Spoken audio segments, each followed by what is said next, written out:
I'm a recovered heroin addict, 17 years active addiction. I recently celebrated 25 months of sobriety. Nice, dude. No pharmaceuticals. I mean, from the world that I came from, I've held my brother's brains in my hands. He shot himself playing Russian roulette. We live close to the border, so I'm from Mexico. Seen a lot of drug cartel violence, survived it. I was blessed, never ended up in prison. It's when it's hard that it becomes an inspiration. People look at this and say, well, you don't understand what I'm going through. I don't even have a house. I'm sleeping in my car, man. Or I'm sleeping on the streets. You could relate to that. Yeah. So the person sleeping on the streets, Yeah. rolled up in some old blankets, watching a motivational video. It's wild, Yeah. but you're still making the time. And the belief and the worthiness that you're not gonna be here in these streets next year. I'll get inspired by your story and want to My push main hard and message do is something else. I want to spread awareness on mental health and drug addiction. I'm a recovered heroin addict, 17 years active addiction. I recently celebrated 25 months of sobriety. Nice, dude. No pharmaceuticals. I do it all natural. And I want to break the stigma of plant medicine. Okay. Because that's basically why I'm here. I'm alive because of it. You know, I use cannabis for my PTSD, bipolar, and my addictions. And for me, what I've learned, it puts me in a homeostasis state. I've learned all about, I've taken my healing all the way from, like I said, metaphysics, psychology, exercise, neuroplasticity. I mean, I went everywhere, even art. And so now I'm trying to simplify it and try to get it out for everybody to benefit from it, actually, you know. And it's just like overcoming a lot of trauma, man. I've suffered trauma before I was born, as my mom was, she suffered a lot of domestic violence. So what I know and what I'm learning about, like bipolar and all that, it's a physiological release of fear. That's what really holds us all back. It's energy, it's fear, anger, all this borders and walls that separate everybody. It's just causing fear. That's all it is. Anxiety, all that. That's the number one cause of prescription abuse now. It's anxiety. Everybody's getting prescribed anxiety.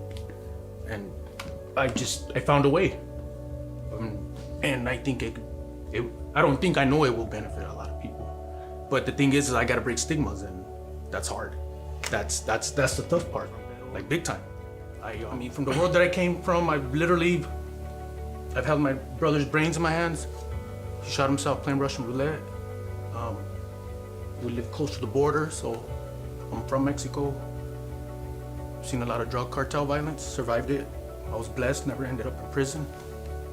Lost custody of my kids. But yet I still want to live. And to me, if I'm gonna live, I'm gonna live to the best, highest potential that I can.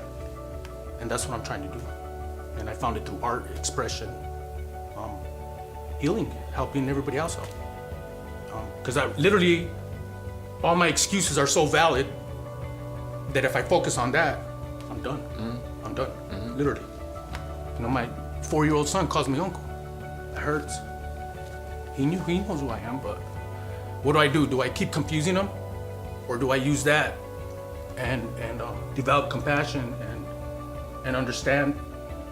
Because what I learned about neuroplasticity, the mirror neuron effect, the best place my kids had to be was away from me because I wasn't healing. I was on a rampage, man, literally. And I was blessed to survive.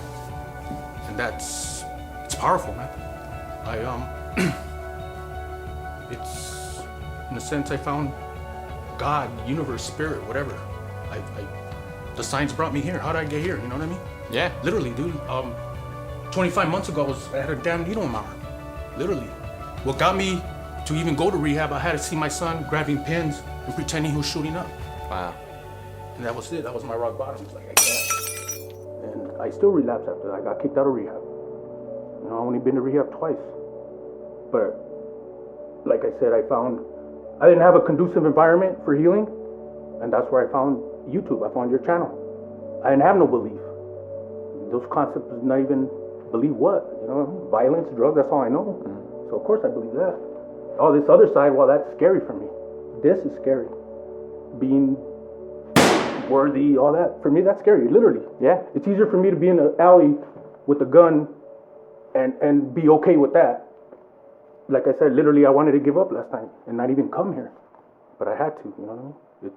It's either that or go back to all those visions that keep trying to haunt me. We're scared to say we're scared. Literally. It's especially in our culture too. In the Mexican culture or whatever, you know, it's frowned upon to speak about your feelings or you can't, you know. I don't know, at least that's the way I was raised. And like I said, I've lost it all, but at the same time, what I've learned about your heart and everything, in a sense, you got to lose your mind to find your heart.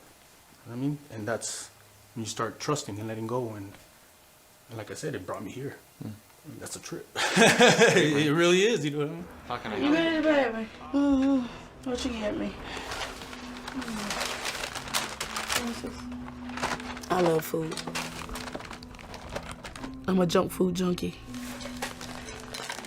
When we go shopping for her, it's not what she needs to be eating or what she should be eating. It's about what she wants to eat. And if you ain't got what she wants, she mad. Go cook me 2 boxes. You want one, baby? I bring her stuff because I know that's what's gonna make her happy. She loves food. No problem, baby. Thank you. That's been her biggest issue, period. She loves food. When I start eating those foods, I can't stop. It's not bad at all. I love the way it all tastes. I love the way it makes me feel. It's my comfort. But I know the food is killing me. It seems that too much good on here.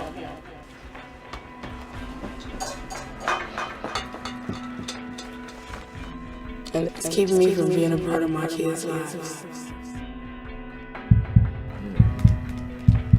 She don't lose the weight. I'm afraid this she'll pass. I'm afraid I'm gonna lose my mom. I'm worried. My kids are gonna come here and find me dead one day. The idea of that horrifies me. I need to do something fast. Or that's what's gonna happen. When I was taking cocaine and crack, it was every single day. But when it was porn and the porn addiction, it was binging. What I wish I'd known about porn.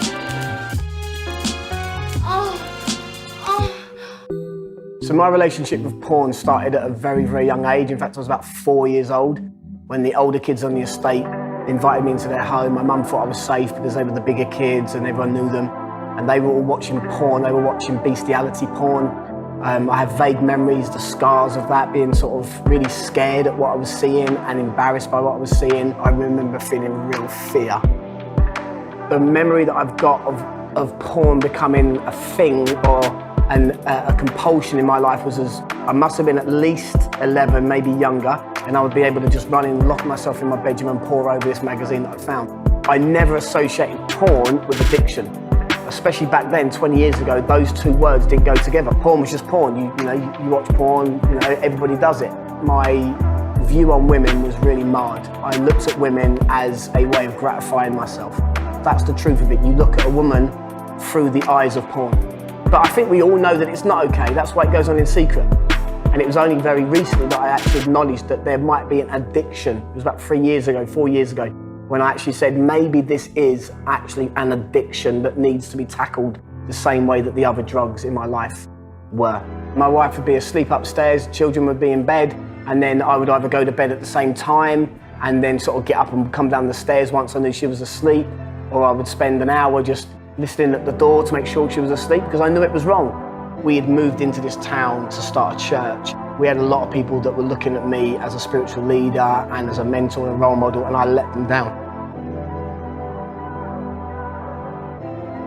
Everything came to a big head because I ended up speaking inappropriately sexually because porn would fuel it. My history was looked at, my computer history and all that. It just shows up the kind of sites you've looked at. So then I'm sitting in an office talking to the pastors. When I shared that it was an ongoing issue and I couldn't beat it, I wasn't really met with grace, compassion, love, what I believe is the answer to it. I was met with shame. I was told, do you know how evil this is? Do you know how wicked this is? Do you know how this makes women feel? And actually I did know that. That was why I wanted to get it out of my life. That's why I was willing to sit there as an adult and say, help me. I nearly lost my wife and my children because of this addiction, my money, my finances. Like literally overnight, we had nothing. The age I was when I first was exposed to porn against my will is the same age that my children are now, between the age of 5 and 3. And when I look at them and imagine, especially my daughters, that the women that I have viewed on porn were that age once, that they are somebody's daughter. And I don't want my little girl to grow up thinking that she has to use her body to make a man like her or draw that attention. Out of all of the drugs, and I say drugs because I believe porn is a drug, I would rather say to my mum, Mum, I've just been taking crack cocaine, than I would say to my mum or my sisters, I've just been watching porn. Shame element is massive. If we get the shame off and talk about it, if we bring this into the open, I think there's a lot more chance that people that do want to get free will get free of it. If there was a button that I could press, that would mean that all porn would be eradicated from the world, internet gone, you know, all the porn gone. I would fight 1,000 men and more to get to it. I would do anything and everything I could to get to that button and press it, because I think that it is so important.